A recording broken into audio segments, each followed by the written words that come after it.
Good morning champions. Sleepy हो तो जाग जाओ। टॉपर बनना है तो बेटा थोड़ी तो एनर्जी दिखाओ। आंखें धो के वापस आओ, आंखें खोलो फटाफट, क्योंकि एस्पायर में तैयारी होने वाली है एकदम जबरदस्त जबरदस्त जबरदस्त।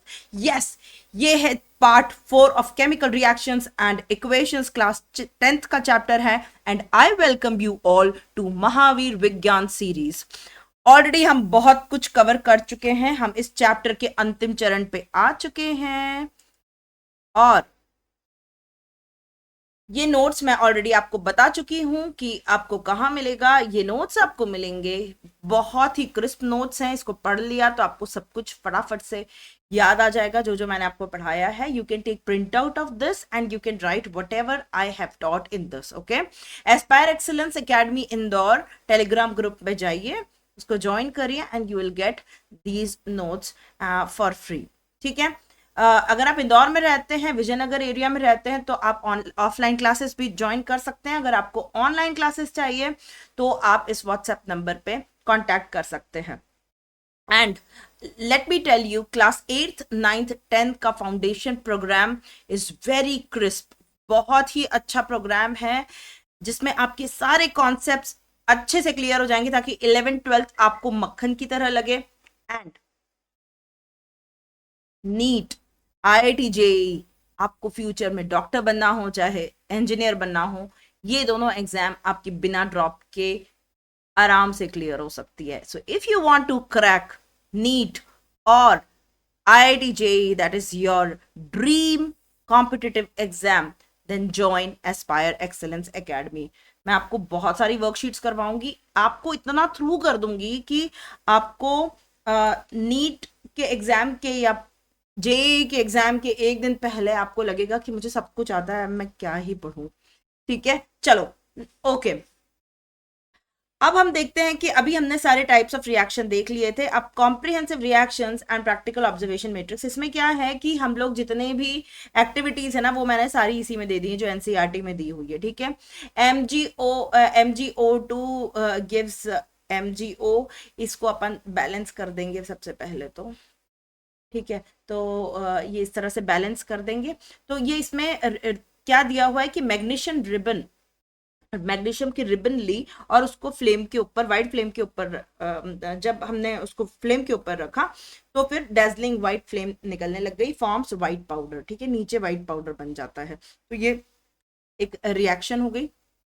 ये पूछ सकते हैं कि जब भी मैग्नीशियम और ऑक्सीजन की ये कौन सी वाली रिएक्शन है, तो वही बर्न करने वाली रिएक्शन है। ठीक है। फिर ये PbNO3O2 जो है, वो जब हमने KI, that is potassium iodide के साथ रिएक्ट करवाया तो ये रिएक्शन बनी।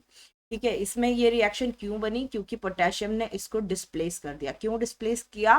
क्योंकि please stop calling me a zebra, I like calling her smart goat। ठीक है, तो K कहाँ है? पोटेशियम। और लेड कहाँ है? यहाँ है लेड। तो ये इसको आराम से डिस्प्लेस कर सकता है। This is a displacement reaction. ठीक है, फटाफट से ऐसे शॉर्ट में लिख लिया करो तो आपको कभी भी भूलेगा नहीं। ठीक है ना। Yellow precipitate of lead iodide forms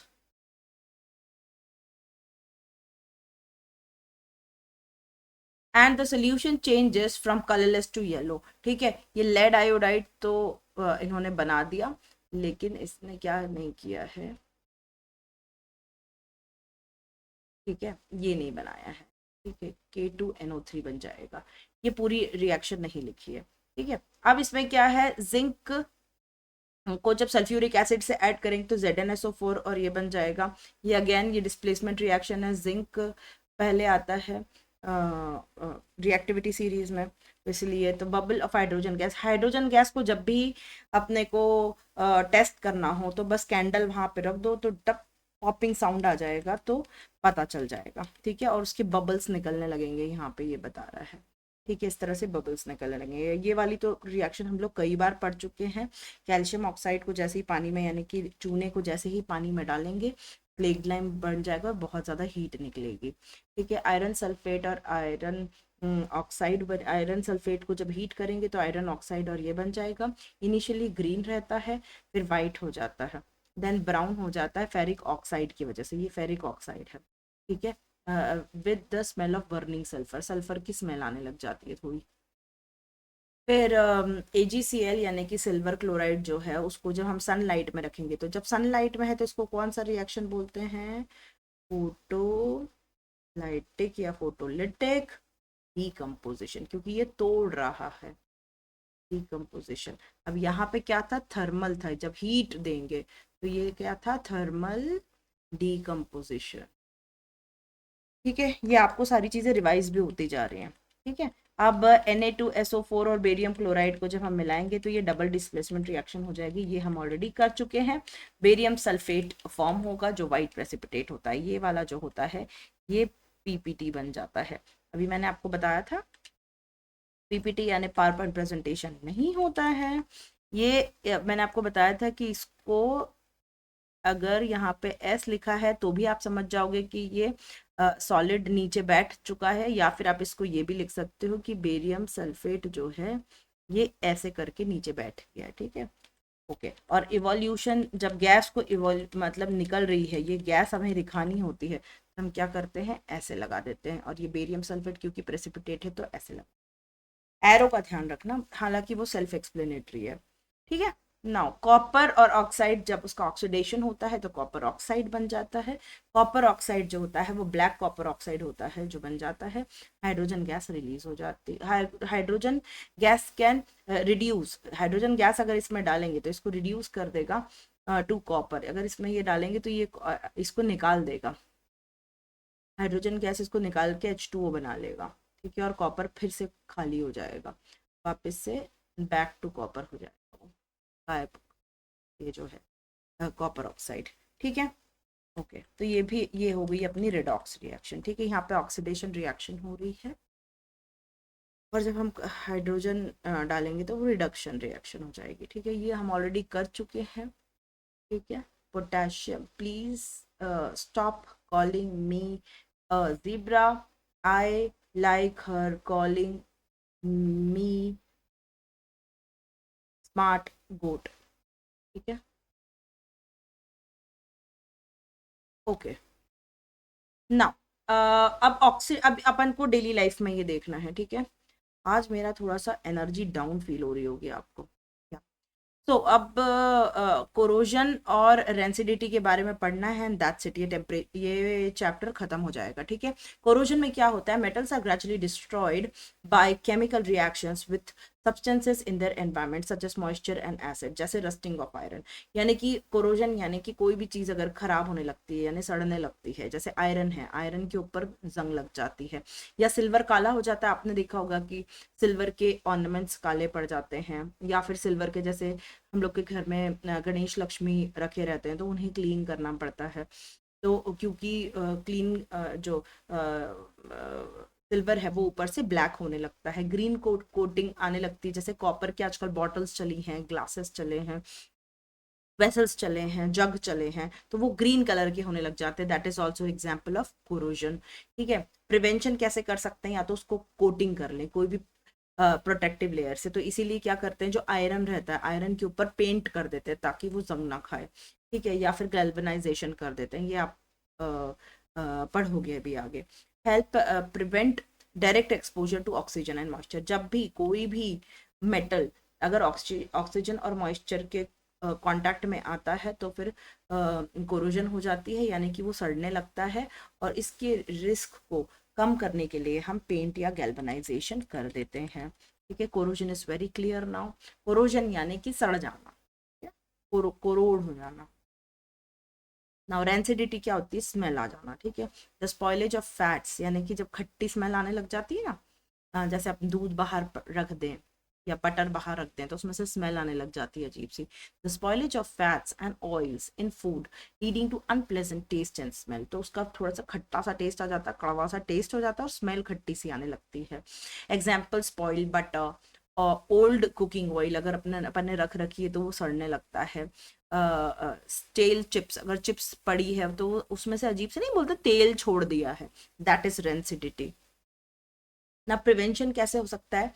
adding antioxidants, storing food in airtight container and refrigerating can help slow down और prevent oxidation process। ये ऑक्सीडेशन हो जाती है, ठीक है, बेसिकली ये आपको क्लियर हो गया। तो अगर आप उसको एयरटाइट डब्बे में रखोगे या एंटीऑक्सीडेंट्स उसके अंदर डाल दोगे जिससे ऑक्सीजन नहीं ना उसके उसके साथ रिएक्ट कर पाए, या फिर उसको फ्रिज में रख दोगे, तो वो खट्टा नहीं होगा, खराब नहीं होगा, ठीक है। तो अनप्लेजेंट टेस्ट और अनप्लेजेंट स्मेल किस में आती है? फैट्स या ऑयल्स में, तो उसको कहते हैं रेंसिडिटी। क्लियर हो गया? बस अब इससे ज्यादा और कुछ आपको पढ़ना नहीं था। प्रेसिपिटेट मैं बता चुकी हूँ कि जो सॉलिड, इनसॉल्युबल सॉलिड जो नीचे बैठ जाता है दैट इज प्रेसिपिटेट। एक्सोथर्मिक मैं बता चुकी हूँ कि एग्जिट और थर्मल क्या है? थर्मल हीट होता है। तो अगर निकलना, एग्जिट यानी निकलना, किसका निकलना? हीट का निकलना। बस एक टर्म है वो आप समझ लो।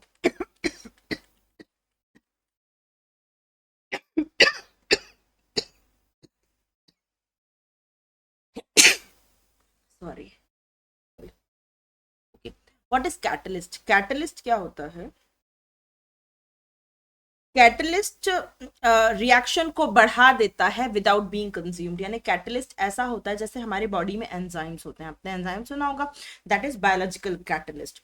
तो कैटलिस्ट क्या होते हैं? जो किसी भी रिएक्शन को की स्पीड बढ़ा देते हैं और वो खुद उस रिएक्शन में पार्टिसिपेट नहीं करते, मतलब कंज्यूम नहीं होती, पार्टिसिपेट करते हैं उसकी उसको just a minute। उस कुछ इस तरह से रिएक्शंस करते हैं कि वो रिएक्शन फास्ट हो जाए लेकिन खुद कंज्यूम नहीं होते, खुद कहीं यूज अप नहीं होते हैं, ठीक है, दैट इज कैटलिस्ट। तो बस इतना याद रखो कि कैटलिस्ट का काम करना मतलब कि पढ़ाई को स्पीड अप कर देना, सॉरी पढ़ाई क्या, रिएक्शन को स्पीड अप कर देना। तो जो एस्पायर है वो आपके कैटलिस्ट का काम करता है, आपकी स्पीड को बढ़ा देता है, एब्जॉर्बिंग पावर बढ़ा देता है, क्योंकि हम आपको ट्रिक्स और नेमोनिक्स के थ्रू और बहुत सारी ऐसी ऐसी मजेदार चीजों के थ्रू करते हैं। अब इससे रिलेटेड हम लोग बहुत सारे न्यूमेरिकल्स कर सकते हैं, क्वेश्चंस कर सकते हैं। अगर आपको ये सारी चीजें पर्सनली भी करना है तो you can contact me. Thank you so much.